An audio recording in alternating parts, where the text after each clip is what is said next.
sanksi hukum pidana misalnya. Jadi itu sebabnya yang tadi juga terkait dengan pertanyaannya Pak Andreas, apakah ini kemudian yang menyamakan atau yang membedakan itu apa sih sebetulnya selain tunjangan guru dan segala gaji, tunjangan dan hak pensiun yang sebetulnya tidak mereka dapat. Sebetulnya yang juga ini selalu berkali-kali disampaikan oleh Pak Kepala. Tunjangan pemberian pensiun itu sebetulnya sekarang teman-teman di Kementerian Pan-RB, BKN sedang mencoba merumuskan pemberian skema tunjangan pensiun bagi P3K.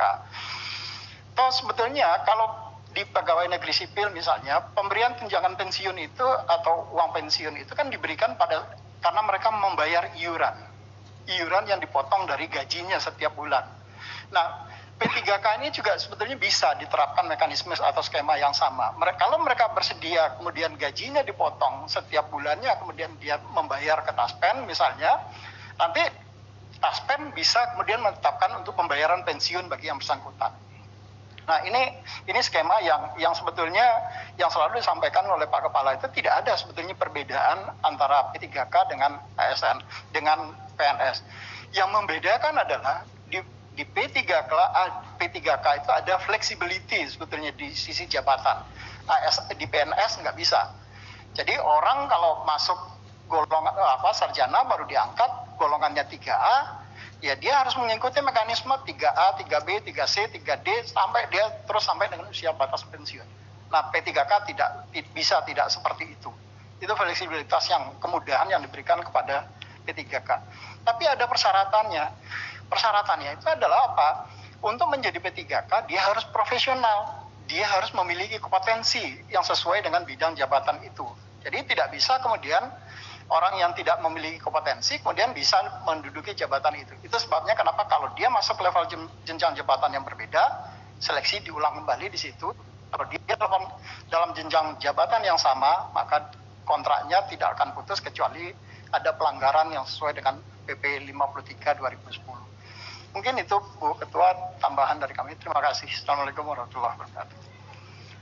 Luar biasa Pak Suharmen. Jadi inilah yang mungkin tidak pernah juga didengar oleh teman-teman P3K. Sehingga teman-teman guru honorer ini seperti pokoknya kalau nggak PNS nggak. Kan ada yang sebagian begitu. Ada yang mengatakan kalau kita disuruh tes ya pasti kalah, tapi kemudian sudah disolusi oleh teman-teman dari Dirjen GTK. Nah, ini ternyata lebih menarik menjadi P3K. Ya, karena tidak harus menunggu 4 tahun kalau ada tawaran jabatan pada 2 tahun berikutnya bisa mendaftar. Nah, mungkin saya mewakili teman-teman dari guru honorer ini pengen bertanya, kan ini hal baru, Pak. Saya juga baru dengar. Saya yakin teman-teman ini bertanya itu juga karena baru dengar. Dan ini adalah hal yang luar biasa. Jika pada saat proses pendaftaran yang baru, nih misalnya saya nih pegawai P3K, kemudian ada mau menjadi guru madya, daftar saya. Sekarang saya posisi guru muda P3K. Apakah saya harus berhenti dulu sampai dengan proses itu selesai kalau mau ikut seleksi itu? Atau saya dapat menunggu sampai ada kabar bahwa saya diterima atau tidak? Atau saya harus mengundurkan diri dulu sebagai guru muda? Silakan Pak. Ya, terima kasih Bu. Jadi memang seseorang itu tidak boleh menduduki jabatan yang sama. Iya. Pada posisi satu orang menduduki jabatan yang sama itu tidak diizinkan. Jadi apakah kemudian pada saat yang bersamaan dia kemudian bisa apakah dia harus mengundurkan diri terlebih dahulu atau sebetulnya menunggu sampai dengan proses pengumuman yang bersangkutan diterima. Iya. Nah, teknis ini sebetulnya belum ada permenpannya. Tetapi sebetulnya di dalam PP 49 2018 itu seseorang kemudian bisa sangat fleksibel, dia mengambil jabatan apapun yang dibuka kalau dia memang merasa mampu untuk menduduki jabatan itu. Nah, aturan teknisnya bisa nggak sih dia kemudian apakah dia bersangkutan harus diberhentikan dulu kemudian baru dia mendaftar? Rasanya sampai sekarang kami belum bicarakan itu Ibu. Jadi apakah yang bersangkutan ini harus diberhentikan dulu atau kemudian dia masih dalam jabatan yang sama kemudian boleh ikut mendaftar. Karena kekhawatirannya itu begini, Ibu, kalau seseorang yang mendaftar di dalam posisi yang baru, dia kan harus lepas dulu dari yang ada di dalam database kami nanti. Nah, kalau dia tercatat sebagai ASN, terus kemudian dia juga mendaftar kembali di dalam ASN, berarti dia akan ada di dalam 2 kali jabatan yang sama. Ini biasanya kalau di sistem, di kami, pasti di-reject salah satunya. Iya. Jadi yang bersangkutan itu harus melepaskan dulu. Tetapi bagaimana nanti aturan teknisnya, apakah untuk P3K ini kemudian harus bisa di hold dulu misalnya, ini yang nanti akan kami lihat bersama-sama dengan teman-teman di Menpan. Karena kalau teman-teman Menpan kemudian sudah menetapkan aturannya bisa untuk dilakukan itu, BKN tentu akan mengikuti mekanisme itu. Iya Pak, terima kasih. Karena kalau undang-undangnya berbunyi logikanya seseorang tidak boleh berada pada 2 jabatan yang sama, kan kalau daftar belum jabat Pak, ya kan? Ya kami berharap kebijakan dari pemerintah juga bisa memihak kepada teman-teman yang mau naik tingkatan ini. Kan itu yang mungkin membuat berat, kenapa kok mereka memilih menjadi PNS daripada menjadi P3K. Karena kalau PNS kan untuk naik jabatan dia nggak harus berhenti, kan lancar saja, sudah jelas ini, gitu kan, nggak pernah turun pangkat, naik terus, nggak pernah turun golongan, naik terus, kan. Inilah yang kemudian teman-teman P3K ini lebih merasa lebih nyaman jika menjadi pegawai negeri. Tapi kalau ini bisa kemudian dibuat kalau mendaftar sebelum ada pengumuman lulus atau tidak lulus, ya kamu tetap bisa bekerja dan terima gaji. Saya kira ini mereka akan sangat bersyukur untuk itu. Terima kasih Pak, ini hal baru, ya, informasi terbaru yang mungkin didengar oleh seluruh teman-teman guru honorer yang hari ini mendengarkan sidang kita. Terima kasih sekali. Ya. Ya, saya kira memang undang-undang demikian ya Pak Andreas. Yang harus mengundurkan diri itu hanya anggota DPR saja ketika mau mencalonkan diri sebagai kepala daerah. Kita harus mundur Pak, tapi kalau birokrat kan enggak ya, boleh cuti. Ya boleh cuti, nanti kalau tidak jadi ya kembali lagi sebagai PNS. Itulah kenapa teman-teman guru honorer itu kepengen jadi PNS. Jarang sekali yang mau jadi anggota DPR ya. Iya. Selanjutnya kami mohon untuk memberikan jawaban dari Deputi Bidang Sumber Daya Manusia Aparatur Kemenpan RB, Bapak Dr. Insinyur Katmoko Ari Sambodo. Halo Pak, Pak sudah standby ini. Terima kasih Pak, silakan Pak ya. Ya, siap Bu. Baik Bu, terima kasih Bu. Setidaknya ada 3 hal yang ingin kami sampaikan, tapi mungkin tadi yang terkait dengan kontra dan sebagainya kami sudah dibantu Pak Deputi Sinka, jadi mungkin tidak akan kami ulang lagi. Hanya saja Bu, yang perlu kami informasikan bahwa untuk guru saat ini yang kita akan rekrut di 2021, seluruhnya adalah di jenjang muda maupun di madya, karena instrumen untuk perekrutan tersebut belum siap. Jadi sekali lagi untuk yang 2021 itu seluruhnya di guru hari pertama. Itu yang pertama Bu. Kemudian yang kedua Bu, kami perlu mengomentari terkait dengan afirmasi yang tadi disampaikan. Bahwa pada prinsipnya kami setuju Bu, dan kami sepakat bahwa penghargaan terhadap guru honorer yang telah mengabdi telah Bu, kita juga harus menjamin juga bahwa sistem merit itu tetap berjalan Bu. Sistem merit tetap berjalan di dalam pengadaan CASN tersebut. Artinya begini Bu, kita akan tetap menjamin bahwa yang berkualitas atau yang memiliki kualifikasi dan kompetensi yang paling baguslah di formasi tersebut. Membedakan kemudian afirmasi dalam tanda kutip tambahan nilai tersebut sedikit banyak juga akan mempengaruhi ya. Kalau terlalu besar maka akan menggeser nilai-nilai sistem merit tersebut dan juga akan memberikan potensi tidak adil bagi mereka yang benar-benar mau berjuang. Jadi nilai besaran itu yang benar-benar akan kami pertimbangkan, Bu, sehingga tetap itu tetap di dalam seleksi ini. Kemudian terkait dengan tadi usulan bahwa pengalaman bisa dijadikan tambahan, itu baik, nanti akan kita bahas lebih lanjut dengan kementerian lembaga terkait, termasuk dengan Kementerian Pendidikan dan Kebudayaan. Namun Bu, yang sebetulnya pikirkan risikonya adalah terkait dengan keakurasian data tentang itu mulai gitu. Karena ini kita seharusnya bergantung pada suatu parameter yang bisa berdasar dari Pak, terputus-putus Pak. Ya, halo. Yang tentang afirmasi tadi tidak begitu jelas karena sinyalnya terputus-putus. Bisakah diulangi lagi Pak? Mohon maaf Pak. Baik, Bu. Sekarang bagaimana Bu? Masih terputus-putus? Iya, masih terputus-putus, atau mungkin videonya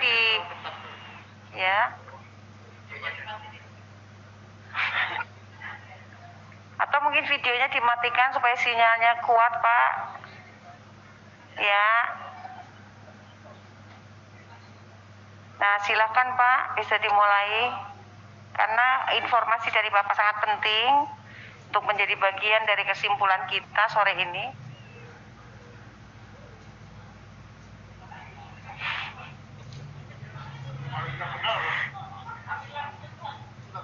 Halo Pak. Pak Katmoko. Oh ya Bu, maaf. Oh, sekarang bagaimana Bu? Iya, oke. Iya Pak, silakan nih sekarang. Jelas banget, jelas sekali. Baik. Jadi terkait afirmasi, mohon izin kami ulangi Bu. Jadi terkait afirmasi kami setuju Bu untuk diberikan afirmasi.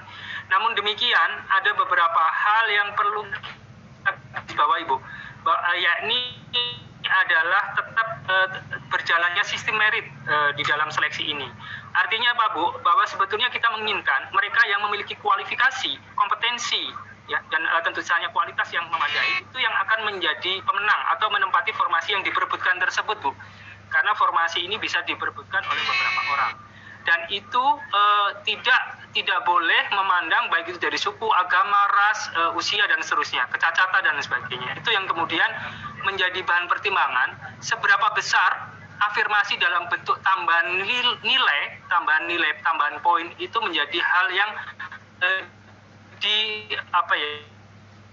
menjadi hal yang bisa dipertimbangkan. Kalau terlalu besar maka menjadi tidak adil juga bagi mereka yang benar-benar berusaha, berusaha dari nol gitu ya. Artinya yang tidak usia dan sebagainya. Itu yang perlu kita menjadi bahan pertimbangan bersama Bu. Dan selanjutnya terkait afirmasi yang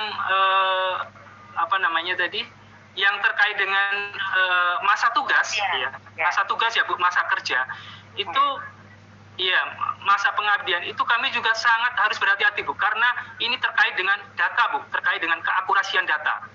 Jadi kita belum bisa, sementara ini kita belum bisa melihat data mana yang harus kita pegang untuk menghitung masa kerja yang bersangkutan. Apakah kontrak yang pertama ataukah seperti apa, kontrak dengan seperti apa, itu yang menjadi hal yang susah untuk menjadikan parameter di mana kita menghitung masa kerja. Dan ini tentunya menjadi masalah juga kalau tidak clear dari awal, karena perhitungan masa kerja yang berbeda sedikit saja bisa menimbulkan perbedaan nilai yang pada akhirnya juga menjadi yang tadinya berhak menjadi tidak berhak dan seterusnya. Kemudian juga misalnya perlu pertimbangan bahwa apakah yang bersangkutan itu bekerja berkelanjutan atau tidak gitu. Jadi bisa saja dia kerja kemudian 1 tahun berikutnya dia tidak kerja, kemudian atau pindah ke tempat yang lain, itu perhitungannya seperti apa, itu yang menjadi lebih rumit untuk perhitungan masa kerja. Atau misalnya masa kerja di swasta dan di negeri seperti apa. Barangkali itu Bu yang kami sampaikan terkait dengan afirmasi. Jadi kami nanti memang ada beberapa putaran yang harus kami adakan rapat lagi internal dengan Panselnas, dengan Kementerian Pendidikan dan Kebudayaan terkait dengan afirmasi ini. Kalau kemudian terkait afirmasi disabilitas, kami sudah dalam kerangka aturan, jadi nanti disabilitas memang kita berikan afirmasi. Kemudian tadi hal yang ketiga yang perlu kami komentari adalah terkait dengan sisa formasi, Bu. Sisa formasi, jadi seperti kami sampaikan bahwa update terakhir memang jumlahnya adalah sekitar 560 ribuan. Dan itu akan kita terapkan secara multi-year, Bu. Jadi nanti sisa formasi tersebut yang saat ini ada di 2021, nanti kita akan rapatkan lagi atau kita diskusikan lagi antar kementerian dan lembaga supaya bisa dibawa kembali di formasi 2022.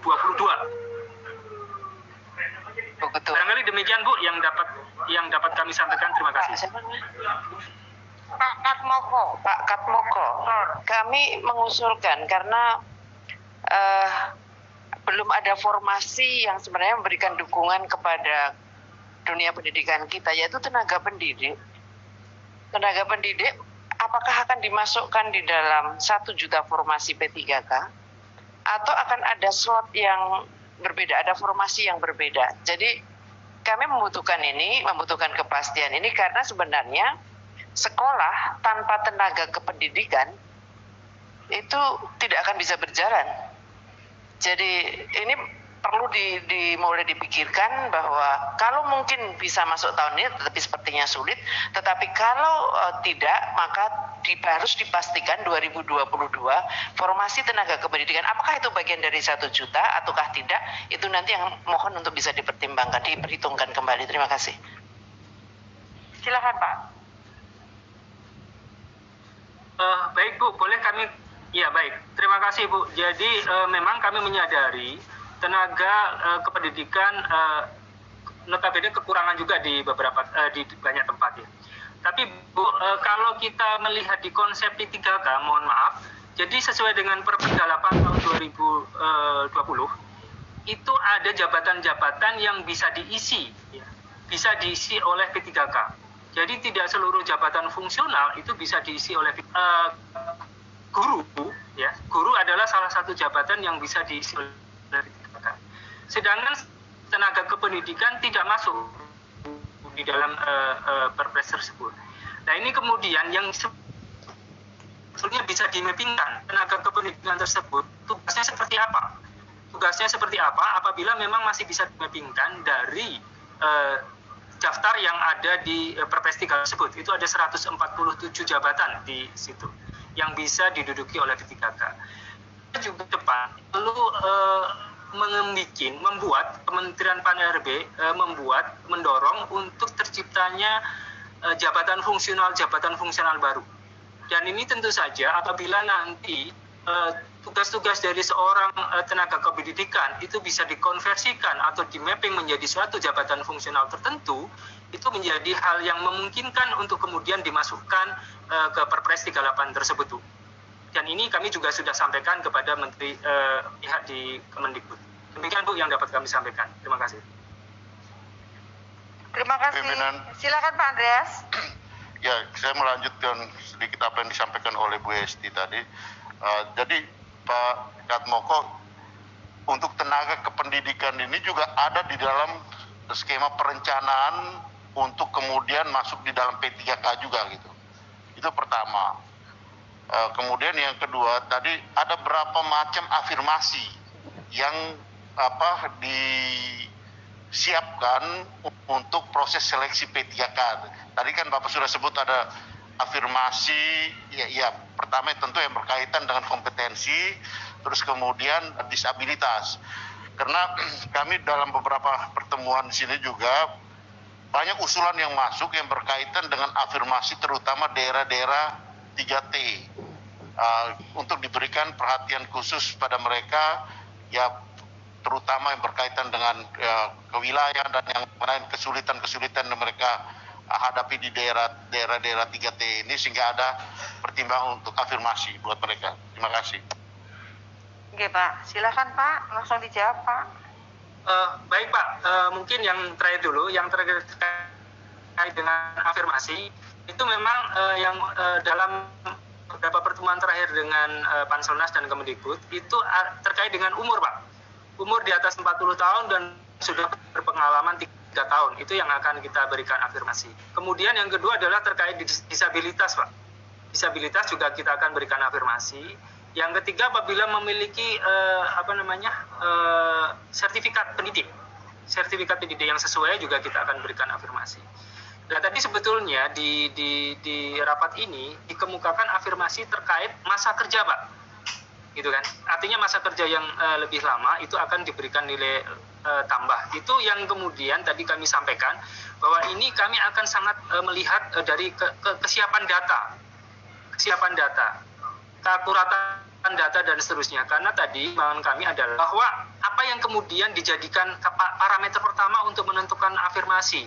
Apakah tanggal pertama yang bersangkutan itu diangkat oleh siapa? Oleh kepala sekolah atau barangkali oleh bupati atau SK-nya siapa, itu yang kemudian dasar-dasar itu yang menjadi harus kita pertimbangkan, Pak. Mana yang bisa kita pakai. Selain juga kontinuitas, Pak.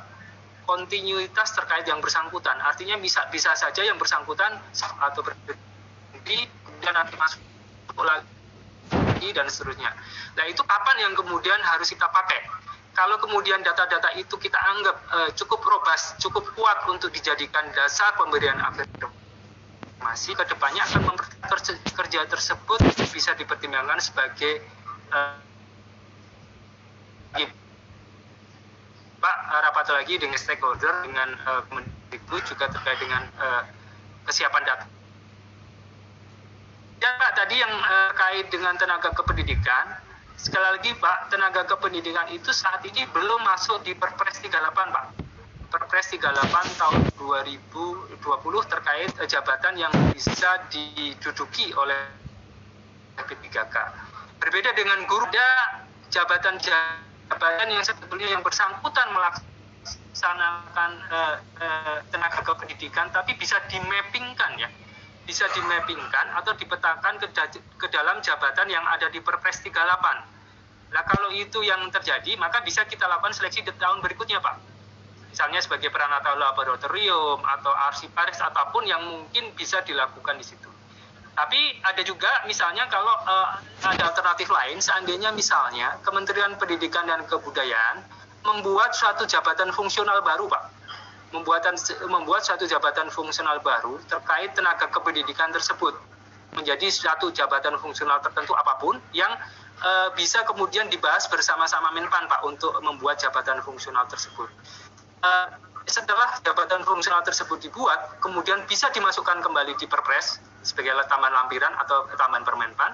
Kemudian kedepannya di tahun 2022 bisa kita lakukan rekrutmen untuk tenaga kependidikan tersebut. Itu Pak yang barangkali yang dapat kami sampaikan untuk saat ini. Terima kasih.